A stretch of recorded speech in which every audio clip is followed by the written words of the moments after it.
Lord, ఈరోజు మనము ఒక దైవజనుని ప్రార్థన గురించి తెలుసుకుందాం.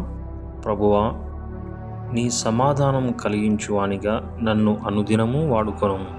ఎక్కడ ద్వేషము విస్తరించున్నదో అక్కడ ప్రేమను నేను విత్తనిమ్ము.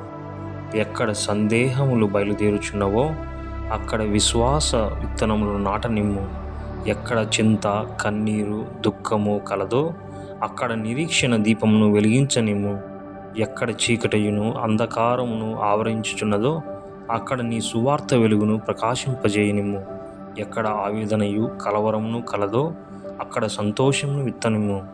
దేవా, ఆదరణను వెదకుచు తిరుగుట మానునట్లు చేసి నన్నే ఇతరులకు ఆదరణగా చేయుము. నన్ను ఎవరినూ అర్థం చేసుకోలేదని అంగలార్చక నేను ఇతరులను అర్థం చేసుకొనుటకు సహాయం చేయుము. నేను ఇతరుల ప్రేమను ఆశించి పరుగెత్తక నన్నే ఇతరులకు ప్రేమ ఊటగా మార్చుము. నేను పుచ్చుకుని వానిగా కాక ఎల్లప్పుడూ ఇచ్చువానిగా చేయుము.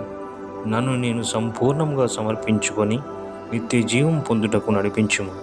Amen, amen. ఈ యొక్క మాటలు పరిశుద్ధుడైన ఫ్రాన్సిస్ అనే దైవజనుడు ఈ రీతిగా ప్రార్థన చేసినట్లుగా మనం చూడగలము.